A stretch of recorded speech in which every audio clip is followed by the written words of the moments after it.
गोरेगाव या ठिकाणावरून पुढे आल्याच्या नंतर आहे ना, इथे आपल्याला असा मार्ग आहे हा, भेडाघाट आणि गोरेगाव या ठिकाणावर दक्षिण तटावरून असा मार्ग जाण्याचा आहे वगैरे ठिकाणावर. नर्मदे ते अरे या ठिकाणी बघा, सकाळी आम्ही जो गोरी घाट होता ना, गोरी गाव होतं, त्या ठिकाणावर असा थोडा जंगल मार्ग लागतो. पुढे 1-2 ते 3 किलोमीटर अंतरावर असा जंगल मार्ग आहे. आणि ह्या जंगलातून जो आहे भेडाघाट या ठिकाणी आहे. आणि असे जंगल मार्गातून हे परिक्रमा असे सकाळी सकाळी जरा ऊन लागत नसल्यामुळे जरा लवकर चालतात. पण आज 7 वाजता निघालेलो आहे आम्ही या ठिकाणी. जी काही परिक्रमा असायची त्या ठिकाणात परिक्रमा पूर्ण झाली होती, म्हणून थोडा टाईम लागला. आणि तिथून आम्ही आता पुढे ओंकारेश्वर या ठिकाणीकडे निघालो आहे. अजून आम्हाला 15 दिवस लागतील ओंकारेश्वर या ठिकाणी पोचण्यासाठी. असा जंगल मार्ग आहे, जंगल मार्ग चाललेलो आहे. थोडा जंगल मार्ग आणि थोडा किनारा मार्ग, थोडा सडक मार्ग, असे आमच्या परिक्रमेचे मार्ग असतात. कठीण कठीण, अवघड अवघड, सोपे सोपे. नर्मदे यार या ठिकाणी बघा, आपण आहे ना आता गोरेगाव आहे ना, हे गोरेघाट जो भेडाघाट या ठिकाणावर जे जंगल लागतो ना, त्या जंगलात आहे. आणि तो जंगल मार्ग आहे हा, संपूर्ण जंगलातून एक पगदंडी आहे. त्या पगदंडी मार्गे परिक्रमा अशी चालत असताना, आणि ही जी मैया आहे चाललेली आहे ती भरपूर दिवस झाले, तिलाही एक 5वा महिना चालू आहे ज्या नर्मदा परिक्रमेचा. आणि 5व्या महिन्यामध्ये आणि आता ती तर थोडीशी पाय क्लिअर झाले. तर पहा ना आता कशी टुन्नुक टुन्नुक चालली, सणासण फटाफट चाललेली नर्मदे यार. तर फटाफट 5व्या महिन्याची परिक्रमा, आता तिला लवकर 10-15 दिवसात परिक्रमा पूर्ण करायची आहे बोलते. म्हणलं चला या जंगल मार्ग आहे, असं जंगलातून चाललेले, संपूर्ण घनदाट असं जंगल आहे या ठिकाणी. हे बघा, त्या घनदाट जंगलातून चाललेले, त्याला जंगलाचा लय आनंद वाटतो जंगलातून चालायला. आणि जंगलातून चाललेले घनदाट असं जंगल आहे. आणि जंगलामध्येच अशी वळणे टर्न आहेत, कुठे कुठे एक ॲरो दाखवलेला आहे, त्या ॲरो मार्गे चालायला लागतं. सर्व झाडं ही कुवा या ठिकाणची कुवा जातीची झाडं आहेत इथे. सर्व त्या झाडांची जात आहे. नर्मदे या ठिकाणी बघा, हे जे मार्बल आहे, म्हणजे इथं आहे ना विंध्याचल पर्वत आहे. हा विंध्याचल पर्वत आहे, या ठिकाणी जे खांडतात ना, हे बघा हे सर्व मार्बल आहे. ह्याच्यातून असं निघते, हे मातीतून मार्बल निघते. हे माती आहे, हे मातीतून सर्व मार्बल निघतं आणि याच्या मूर्त्या तयार करतात इथून. हे जे एवढं खांडलं आहे ना इथे, तुम्हाला दिसतंय ना, हे मोठमोठे दगड. हे बघा, हे बघा या ठिकाणी, हे बघा हा केवढा दगड आहे, हा मार्बल आहे. हा संपूर्ण एवढा मोठा दगड, याचा मूर्ती तयार करणार. या ठिकाणी अशा मूर्त्या तयार करतात. ह्या विंध्याचल पर्वत, हा विंध्याचल पर्वतातून चाललो आहे आम्ही. विंध्याचल पर्वत आहे या ठिकाणी. आणि तिथून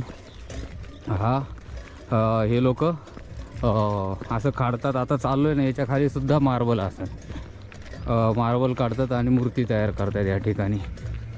हे इथले स्थानिक लोक जे इथे सर्वात जास्त आहे ना, तर केवट लोक हे राहतात या ठिकाणी.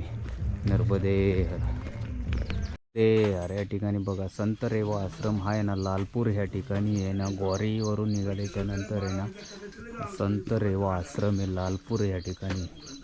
हा जंगलामध्ये आश्रम आहे आणि असा चांगला आश्रम आहे या ठिकाणी. जर पाहिलं तर बघा, इथेपर्यंत रोड बनवलेला आहे गाडीला येण्यासाठी.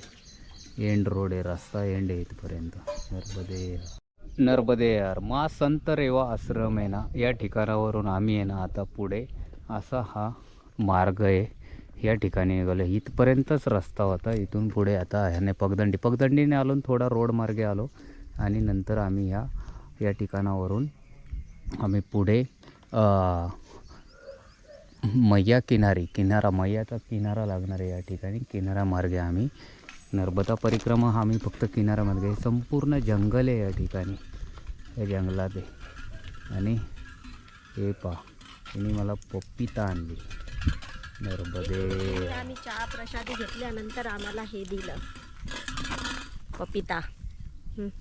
नर्मदे मारेवा आश्रम या ठिकाणावरून पुढे ना आम्ही आहे ना अमरकंटक म्हणजे नर्मदा मैया किनारी चाललेलो आहे. जंगलातून हे जंगल जे आहे ना ते ओंकारेश्वर. तर हे जे जंगल आहे दक्षिण तटावर आहे. आम्ही दक्षिण तटावरून या जंगलातून चाललेलो. हे जंगल सर्व आहे ना विंध्याचल पर्वत आहे. हा पर्वत आहे, या पर्वताच्या रांग आहे, पर्वत आहे, पर्वताच्या ठिकाणावरून चाललेली. ह्याच पर्वतामध्ये आहे ना सर्व जेवढे ना जे तुम्हाला दगड दिसते ना सगळे दगड संगमनेवर आहे. संपूर्ण तुम्हाला खाणीच्या खाणी म्हणजे इथे आहे ना इथे मूर्ती तयार होते ना, भोलेनाथांची पिंड तयार होते, त्यानंतर मूर्त्या तयार होत्यात. तर याच्यातून आहे ना सगळे संगमनेवर काढतात. इथे असे एक या ठिकाणी अशी एक मान्यता आहे, ज्या वेळेस नर्मदा मैयाला आहे ना या पर्वतातून जायचं होतं ना तेव्हा नर्मदा मैयाने आहे ना भोलेनाथांकडे एक विनवणी केली होती. बघा ह्या ठिकाणावरून आपण हे जे काढलेलं आहे बघा, हे सगळं संगमनेवर. हे जे कोणताही दगड घ्या, कोणताही पत्थर घ्या, दगड आहेच नाही, दगड नाही, सर्व संगमनेवर आहे. हे सगळे हे संगमनेवरच्या खाणी आहे. तिथं खान म्हणलं तरी जमेल, कारण इथं सर्व पर्वतच तसा आहे तो या ठिकाणी. आणि आम्हाला तो संगमनेवरचा जो आपण दगड म्हणतो संगमनेवर, तो दगड आहे इथे. आणि या ठिकाणी ज्यावेळेस आहे ना नर्मदा मैयाला जायचं होतं ना या पर्वतातून, त्यावेळेस आपल्या भोलेनाथांकडे विनंती केली का या पर्वतातून मला जायचं आहे. तर भोलेनाथांनी मैयाला जाण्यासाठी हा फक्त 2 दिवसाचा जो पर्वत आहे ना 2 दिवसासाठी मक्खनचा पर्वत बनवला होता. आणि जिथून जायचं तिथून जा म्हणला, तुला कुठेच अडचण येणार नाही, कारण इथे एवढे कडक दगडी होते. मक्खनचा पर्वत झाल्याच्या नंतर आहे ना तर असा संगमनेवरचा सर्व दगड आहे ना संगमनेवर बरोबर अख्खा विंध्याचल पर्वत जे एवढा मोठा इथं हे आहे ना तुम्हाला बघायला भेटणार ना का. सर्व जिथे तुम्ही JCB किंवा जिथे काही लावसाल, जिथे दगड लावसाल, जो दगड हातात घेसाल तो संगमनेवरचा दगड आहे. कोणताही असा त्या मातीतून खांडून जरी दगड काढला बाहेर तरी त्याच प्रकार निघणार तुम्हाला. सर्व ह्या विंध्याचल पर्वतामध्ये, विंध्य पर्वतामध्ये या ठिकाणी असा नर्मदा ह्या ज्या पर्वतातून अशी गेली का त्याला 2 दिवसासाठी मक्खनचा पर्वत बनवला होता. आणि या भोलेनाथांनी या कारणामुळं, कारण इथं सर्व संगमनेवर झालेलं आहे, इथे सर्व संगमनेवर हा एवढा मोठा पर्वत बनवलेला आहे का विंध्याचल पर्वत, तर सगळा संगमनेवर दगडाचा पर्वत बनवलेला आहे. त्या भोलेनाथांनी मक्खनचा पर्वत बनवला आणि तिथून नर्मदा मैयाला जाण्यासाठी सहज नर्मदा मैया गेली म्हणून तशी या ठिकाणावरून. नर्मदे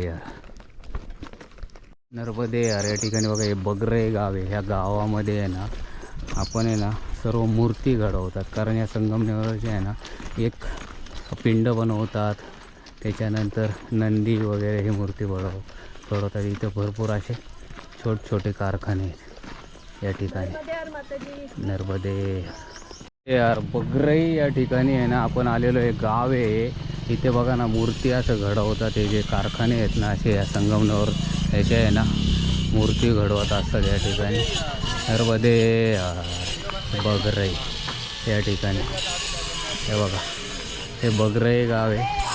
नर्मदे यार मूर्ती घडवत असतात या गावामध्ये. नर्मदे यार या ठिकाणी बघा बगरई या ठिकाणी असे कारखाने आहेत.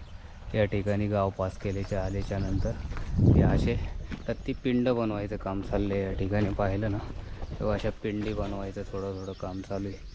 आणि हे असे संगमनेवरच्या पिंडी इथे ज्या आहे ना जे बगरई या ठिकाणी ना विंध्याचल पर्वत असल्यामुळे इथे आहे ना हे असे संगमनेवर पर्वताच्या म्हणजे मातीतून असे इथे संगमनेवर निघतात. या ठिकाणावरून हे असे संगमनेवर दगड निघत असतात. नर्मदे या ठिकाणी बघा बगरईवरून गोखरा या ठिकाणी आलेलं आहे. तर हे जे आहे ना तिथे तर घुगरा ग्रामपंचायत शहापूर आहे जनपद या ठिकाणी नर्मदे. या ठिकाणी बघा आपण घुगरा गावामध्ये आणि या सर्व ज्या बाया दिसतात ना लेडीज, ह्या लोक आहे ना होळी खेळण्यासाठी सगळे एकत्र झालेले आहेत आणि होळी खेळत असतात एकत्र येऊन. सर्व गावातल्या ह्या ज्या बाया बघा ढोलकी बिलकी वाजून होळी खेळत असतात. प्रत्येक गावातल्या घरोघर जात असतात आणि घरोघरी प्रत्येक बाया होळीचा आनंद घेत असतात, होळीच्या सणाचा आनंद घेत असतात या ठिकाणी जर पाहिलं तर. आणि या घोकरा गावामध्ये आम्हाला दिसलं परिक्रमा करत असताना दक्षिण तटावरती. मी रामघाट या ठिकाणी चाललेलो आहे बगरे या गावातून आल्याच्या नंतर. आणि हा बघा या बाया अशा होळी खेळत असतात या ठिकाणी नर्मदे. अरे बघा होळीचा आनंद घेते ती नर्मदे. होळीच्या सणाच्या आज ते स्प्रिंकलरचे पाणी वरून पडतंय. अरे बापरे हे बघा या ठिकाणी नर्मदे. या ठिकाणी बघा आम्ही येणार रामघाट घुगरा या ठिकाणी रामघाट या ठिकाणी आलेलो आहे. तर रामघाट आहे आणि इथे आम्ही मैयाचं दर्शन घेण्यासाठी आलेलो आहे या ठिकाणी. तर रामघाट या ठिकाणी आणि आपण बघू शकता या ठिकाणी रामघाटावरती आपण आलेलो आहे. आपण बघू शकता या ठिकाणी जे आहे हे रामघाट आहे आणि आपल्याला मैयाचं दर्शन पण मिळेल रामघाट या ठिकाणी.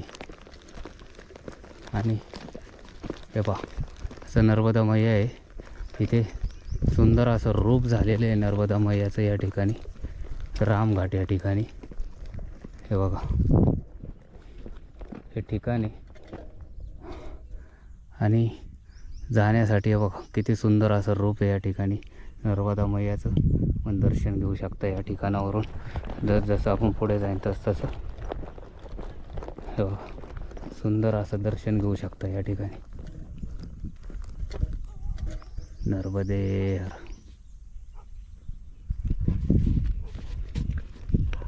नर्मदे या ठिकाणी बघा रामघाटाच्या वरती आहे ना मोनी दादाचा आश्रम आहे. त्या आश्रमावरती ना दुपारी भोजन प्रसादी घेऊन निघालो. या ठिकाणी रामकुंड आहे इथं आणि रामकुंड या ठिकाणी रामकुंडावरून आम्ही सरळ कोण आहे तर सरळ आम्ही रामकुंडावरून पुढे 6 किलोमीटर या ठिकाणी जाणार आहे पुढे.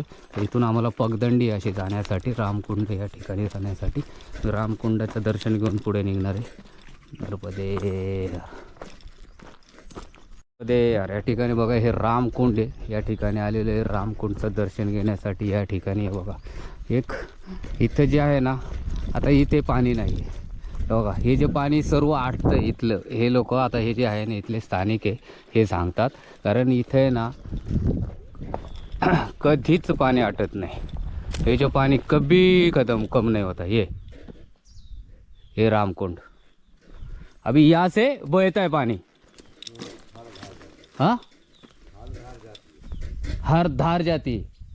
हा हे बघा हे रामकुंड आहे आणि ह्या इथून आहे ना पाणी कधीच आटत नाही. हे बघा या ठिकाणी म्हणजे किती वरती पाणी आहे, सगळं वर आहे, इथून खाली दिसते जमीन, पण हे असंच राहतं 365 दिवस. वरची धार गेलेली पण हे पाणी इथून आटतं आणि इथूनच एक धार चालू असते कंटिन्यू या रामकुंडावरून. आता इथे एक पाईप टाकलेला आहे, पाणी इथून उपसून नेतात तरीसुद्धा पाणी कमी होत नाही या ठिकाणी.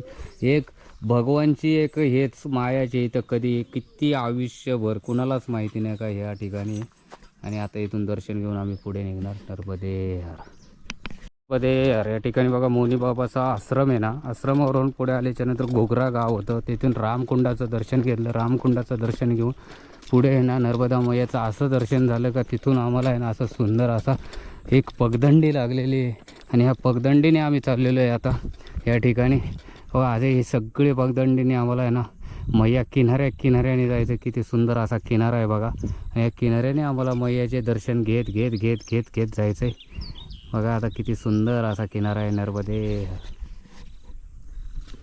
अरे बघा रताळाची इथं किती मोठी शेती आहे, ही सर्व शेती रताळाच्या पिकाची या ठिकाणी.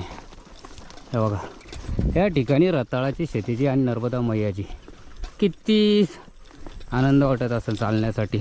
नर्मदा परिक्रमा किनाऱ्यामार्गे करतोय त्यांना. हे पहा या ठिकाणी आम्ही असा मार्ग लागला आहे, अशा मार्गे चाललो आहे. नर्मदा मैया इथं गोल गोल फिरते या ठिकाणी बघा. असं चालायचं किनाऱ्यामार्गे खरोखर आम्हाला भरपूर असा आनंद येतो. या ठिकाणी किनाऱ्यामार्गे चालतोय. नर्मदे हार. धनेत पण भरपूर आहे बघा, धन्याची पण आहे, धने नुसते. नर्मदे हार ए हार. या ठिकाणी बघा आपण आहे ना, आत्ता आहे ना जो रामघाटवरून आहे ना, मोनीबाबाच्या आश्रमावरून आल्याच्या नंतर असा आपल्याला मार्ग आहे नर्मदा परिक्रमा किनारा मार्ग. आणि रामकुंडचे दर्शन घेऊन पुढे आले, जिथे कधीही पाणी आटत नाही 365 दिवस त्या ठिकाणावरून. आणि त्या सरळ मला इथे जाण्यासाठी भरपूर खाचखलगे असं खाली उतरायचं आहे. पुढं पण तसं सारखे प्रत्येक ठिकाणी खालीवर भरपूर टाईम लागतो त्यामुळं. कारण 2 किलोमीटरसुद्धा 2 तास होत नाही. कारण हा किनारा मार्ग या ठिकाणी असे खाचखलगे असल्यामुळं आहे ना भरपूर टाईम लागतो. 2-2 तास लागतात, 3-3 तास पण लागतात 2-2 किलोमीटरला. आणि ऊन भरपूर आहे या ठिकाणी. तर हे असं परत खाली उतरणं, परत वर चढणं असं. नर्मदे. तर या ठिकाणी बघा आम्ही आहे ना आता हे गहू आहे ना त्या शेतातून चाललो आहे. नर्मदा परिक्रमा मार्ग आहे दक्षिण तटे. इथे बघा नर्मदा मैया किनारी आहे. मी ज्यावेळेस परिक्रमा त्यावेळेस गहू हा आहे ना शेतांमध्ये टाकला होता. आणि आता जवळजवळ गहू आहे ना पूर्ण भरामध्ये आला आहे पीक. म्हणजे काढायला पण काहींनी सुरुवात केलेली आहे. तिकडे ते काढतात गहू, ते बघा त्या ठिकाणी काढतात. आणि इथे असा गहू हा थोडा हिरवा आहे, नाहीतर हा पण एक 10-12 दिवसात निघेलच बघा. म्हणजे आता आमच्या परिक्रमेला जवळजवळ 4 महिने होऊन गेलेत या ठिकाणी जर पाहिलं तर. आणि असा किनाऱ्यामार्गेच परिक्रमा करत असतो आम्ही. किनाऱ्यामार्गेच परिक्रमा एक आनंद होतो किनाऱ्यामार्गे परिक्रमा करताना. या ठिकाणी जर पाहिलं तर बघा असा आता पुढे खडक लागणारे परिक्रमा असा तो एक घाट आहे पलीकडे. आणि असा मार्ग आहे. आणि नर्मदाजी या ठिकाणी नर्मदे यार. या ठिकाणी बघा हे निर्मल घाट आहे, मुरकुटिया या ठिकाणी आहे. आणि निर्मल मा नर्मदा हर हर निर्मल घाट मुरकुटिया. या ठिकाणी हा आश्रम आहे. हे बघा बरोबर नर्मदा मैया किनाऱ्यावरती हा आश्रम. ही नर्मदा मैया या ठिकाणी जर पाहिलं तर. आणि आता आम्हाला जायचं पुढे भाडमार या ठिकाणी.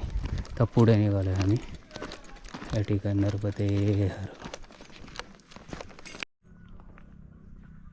नर्मदे यार मुरकुटिया या ठिकाणी असा आहे ना एक आहे ना नर्मदा मैयाने जसा किल्लाच तयार केला या ठिकाणी. असा एक प्रकार दिसतो. नर्मदा मैया पलीकडून वाहते आणि असा एवढं मोठं नर्मदा मैयाचं पात्र तयार झालं ना या ठिकाणी. भरपूर मोठं पात्र तयार झाले. आणि अशा कशी वाकडी तिकडे वळणी घेते इथून या ठिकाणावरून नर्मदा मैया वाहते चाललेली.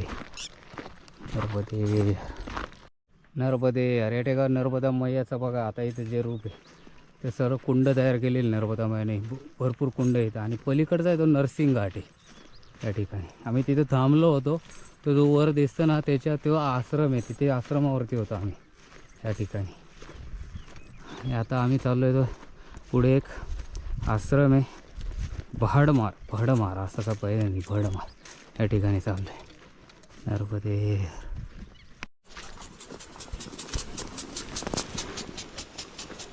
स्प्रिंकलर पावसाच्या सरी पडतात त्या फुल स्प्रिंकलरमध्ये. हे बघा या ठिकाणी त्याचे स्प्रिंकलर आहेत. वाव. ते ओले झाले सगळे बघा. हे मस्त पावसाची सरी अंगावर पडते बघा. आले बघा आता बघा पाऊस. या मस्त एकदम असं स्प्रिंकलर अंगावर घेत चाललेलं आहे या ठिकाणी. आणि सूर्यदेवताचे एक मैया आपल्या जलमधूनही दर्शन देते या ठिकाणी पाहिलं तर. हे असे स्प्रिंकलर लावलेले याव लय जोरात जोरात अख्खे स्प्रिंकलर. हे बघा आले बघा हे बघा.